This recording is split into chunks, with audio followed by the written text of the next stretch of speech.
Welcome back to Debatable. the Debatable Podcast. MC War, The official sport of rap battling. Yeah, man. Yo, we want to say thank you for everybody that's been logging in, tapping in, liking, commenting, sharing. Please keep doing that, right? So in this episode, we wanted to talk about the difference between off the head versus written MCing or written rapping. Interesting. Off the head rapping. Now, Interesting. the funny thing is that the new generation, I think I did hear the Big Daddy Kane definition of what a freestyle is, right? See, that term freestyle is like a new term because, you know, in the 80s, when we said we wrote a freestyle rap, that means that it was a rhyme that you wrote that was free of style, meaning it's not a subject matter. It's not a story about a woman. It's not a story about poverty. It's basically a rhyme just bragging about yourself. So it's basically free of style. That's really what a freestyle is. You know, off the top of the head, we just call that off the dome. When you don't write it, just say whatever comes to mind, you know?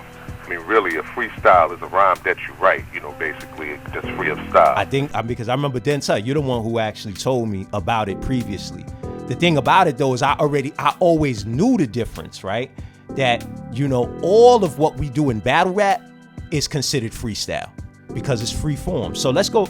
This is what Big Daddy Kane had made it. Okay, so Big Daddy Kane once clarified the true meaning of freestyle in hip hop. He explained that it traditionally referred to a written rhyme that is free of style, meaning it doesn't adhere to a specific theme or concept, but showcases the artist's lyrical skills. Right? Dope. So everything that we do in battle rap is freestyle. It's free form. Right. Everything we do in battle rap is freestyle.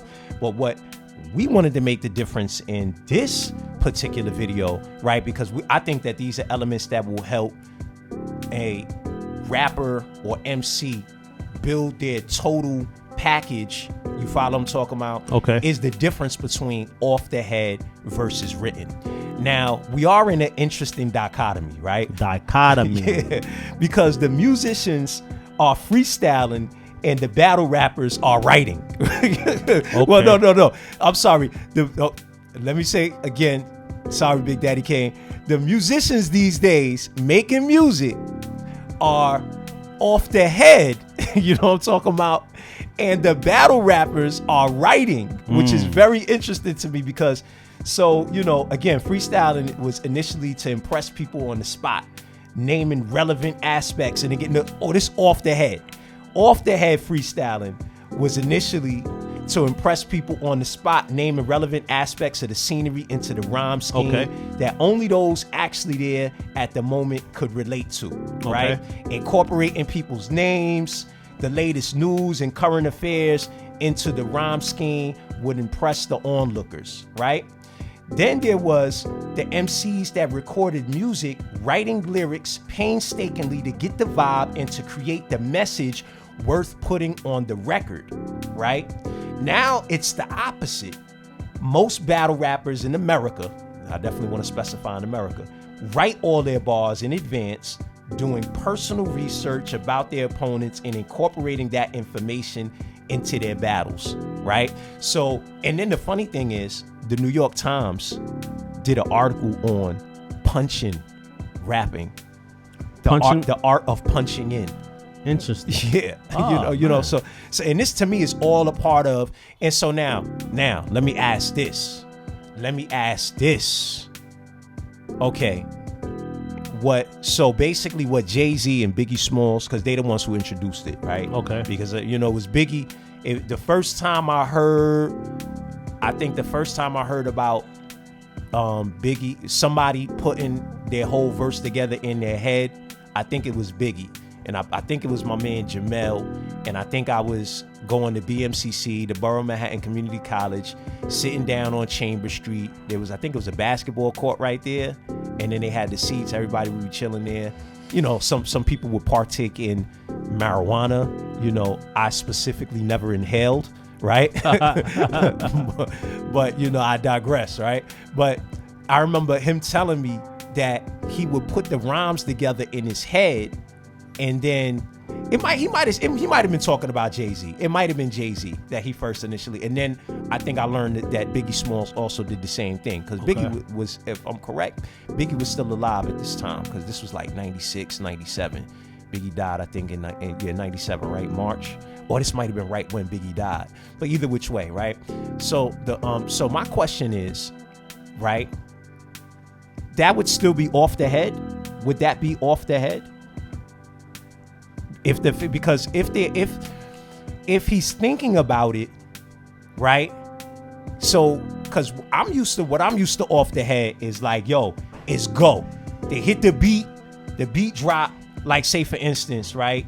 Only right now that the platforms that I know is like EOW, the End of the Week MC Challenge, and Red Bull Series still actively promotes the art of that off the head freestyling. Okay. You get what I'm talking about? You know, whereas you hit the beat and then right then and there you coming off the head, and you know with Red Bull with EOW, they used to do the thing where you pick something out the hat. It's been a minute. I was in like a 2000 or 99 MC Challenge way back in the day. So I don't know how they do it now. I know Red Bull does the words on the screen. You get what I'm talking about? Okay. You know, they do the words on the screen. And so, but so I'm saying during that time when cats would go off the head, you have that 16 bars. And I mean, of course, I'm sure, you know, because I would definitely go off the head, but I would definitely have a couple bars that I already had premeditated. Mm-hmm. You get what I'm saying? Whether I wrote them or not, you get what I'm saying? It was still memorized for the purpose of having a quality bar inside my freestyle. All right. You get what I'm talking about? So that being said, how do you compare what Biggie and Jay and now people like Wayne, right? So that's off the head still?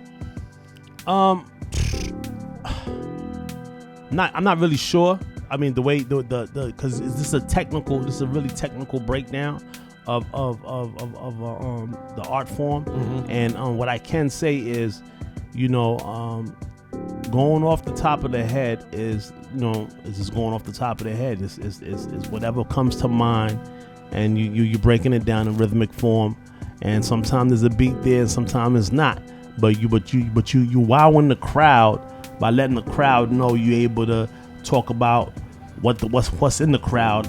My man Sneakers, his clothes. Exactly. You know what I'm saying? You're able to just say whatever's going on in real time. You know what I'm saying? And then as you're breaking that down, you're in the pocket while you're breaking that down. And some guys have been way better than others. I feel like KRS-One is one of them guys that he'll go from a written to a freestyle off the top of his head. He's done that many times. Yeah, definitely. While performing. Definitely. You know what I'm saying? And by doing that, definitely, you got your set performance. You got your set already set, but then you just go into the cosmos in your mind and just start pulling from the ether, you know what I'm saying? And then putting it in the pocket. And that's important, I think, because that to me aligns your conscious with your subconscious mind. So I think that's why it's important that MCs, you know, coming up in this day and time still practice that art form, because it has, you know,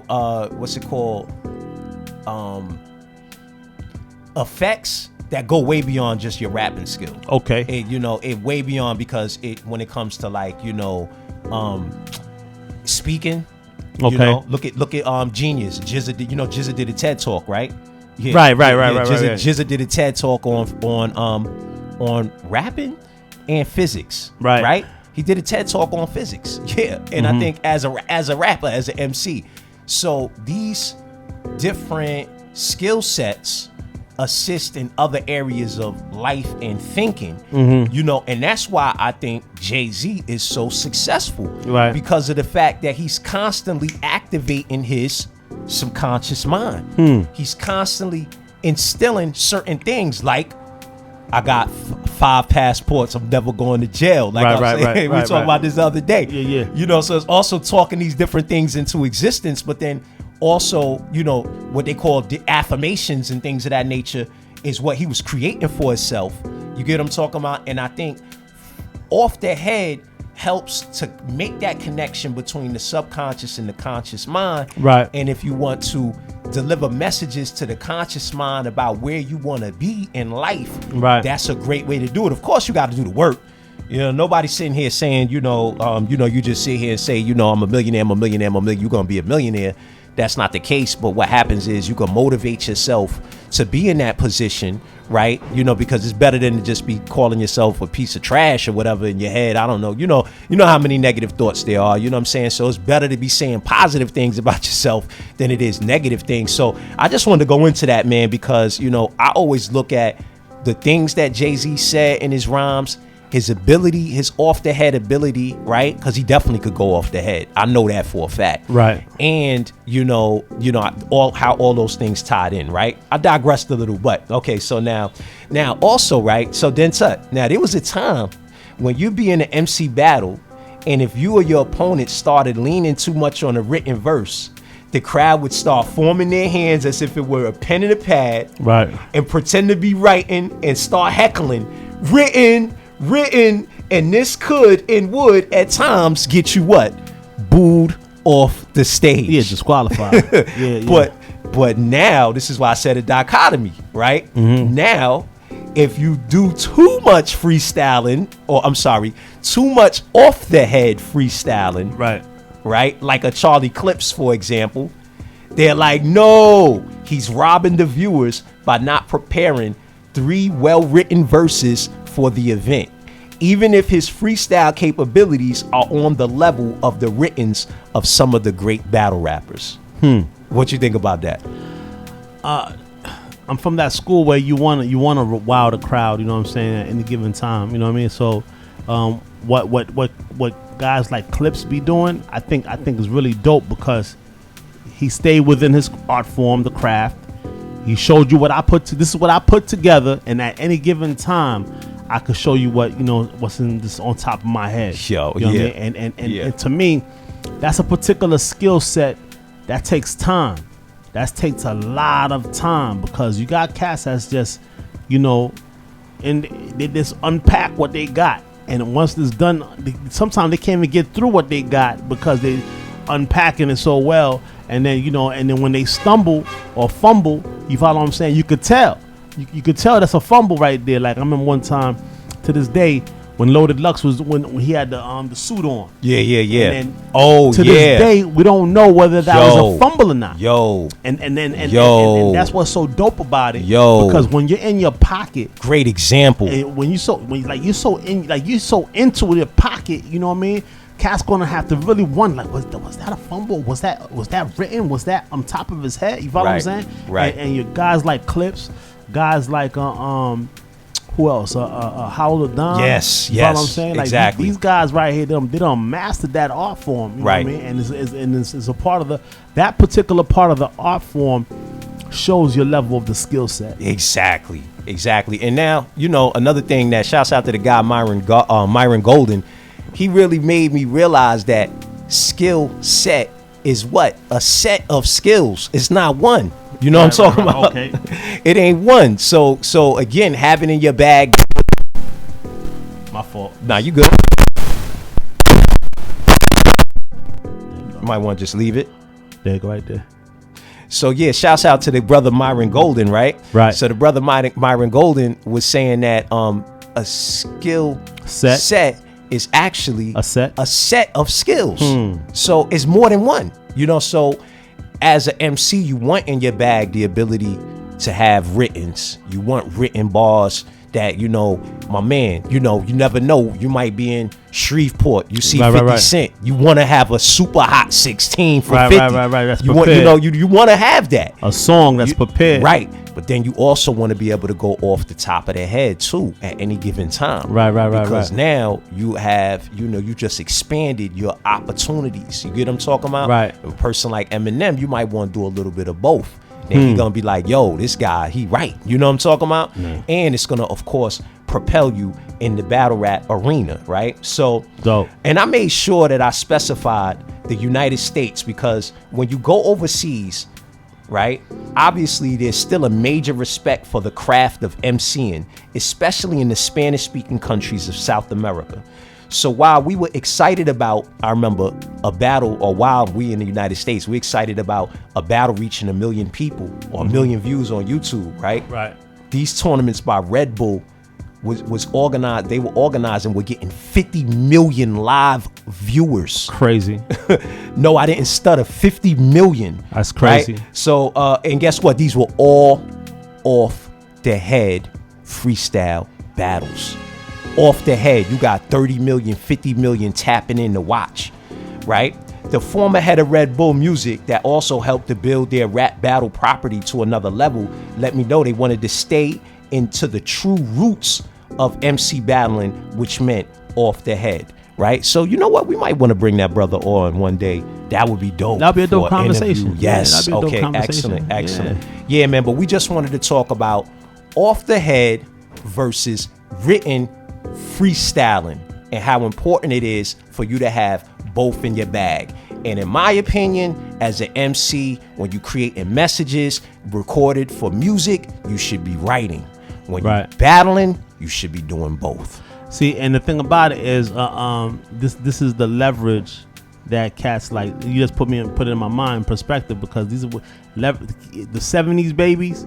The 70s babies know, you know what I'm saying. So they have that as a leverage. So you're gonna have cats like Charlie Clips, exactly, Howard Don, exactly, Deluxe, exactly. You know what I'm saying? Because they know that era. Whereas Chess, you know what I'm saying, even Conceited is a good one. Oh yeah, definitely. You know what I mean? Yeah, it will too. Yeah, you know, you follow what I'm saying? I think it will has shown that he could freestyle too. I mean, he could off the head too. You know what I'm saying? So it's like, you know, with the cats that's coming in like Chess, like, you know, you might never see them step out their lane or step out their comfort zone of what they already got prepared. You follow what I'm saying? And then for that performance, shouts out to the legends, man. Supernatural, word, Craig G, word, KRS-One, of off the head MCing. Word. The list Craig goes G. on and on. Dun, The dun, list dun, goes, but I dun. definitely wanted to mention those guys, man. Dun, dun, You know, dun, dun, who I remember when you were coming up, they were always the ones, man. Like, you know that.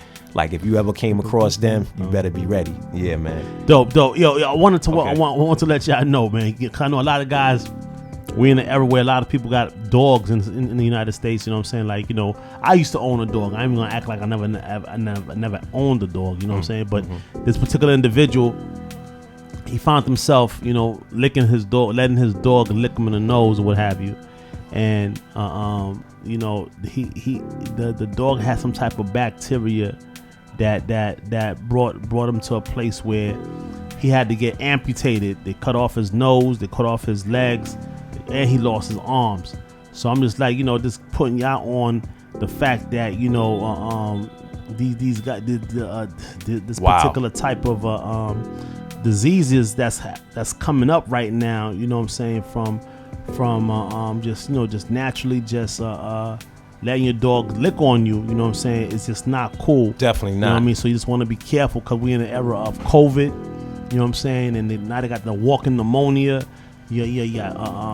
What's that? Not smallpox. Monkeypox. Right. You know what I'm saying? So when I saw this guy right here in Wisconsin, you know what I'm saying, the dog licked his nose and he lost his nose, and he ended up getting amputated. Oof. On his all four limbs. That wasn't a bark either. That was You know that was me just saying, woo. So, you know, I just wanted to just be careful, pay attention. You Facts. follow what I'm saying? Just because they do it is not necessarily our thing. You know what I'm saying? Facts. Like, well, we had dog. We could groom a dog, raise a dog as a guard dog. The dog stays outside. You know what I mean? Like, the dog. My mom never let me bring the dog come inside. That the dog's on my bed. You know what I mean? I'm like. I'm moving with the dog like that's like one of the family members. It's just that's what they do. You follow what I'm saying? And right. Because it looks good and it's promoted and it's marketed, you know what I'm saying, in such a way, we start doing the same thing. You know what I'm saying? Where we dressing our dogs, putting clothes on our dogs, painting the dogs' toenails and stuff like that. That's not what we do. I mean, that was never something that we did. If we had a dog that was a guard dog, dog was outside. We treated the dog accordingly. It's nasty work, you bro. follow what I'm saying? But then that's nasty work. That's pretty much it. Painting the dog's I'm nails. saying all nasty that, man. work. I mean, all the above. I mean, come on, y'all know what's going on. Yeah. Dog got the jacket. Dog got a little, you know, carry on. You follow what I'm saying? Like, the dog got too much. You're doing dog too much. Got a baby bottle. He is an animal. It is an animal. But animal. Yeah. All right. So I just wanted to put y'all on that. You know what I'm saying? Exactly. Debatable. Debatable. Haha.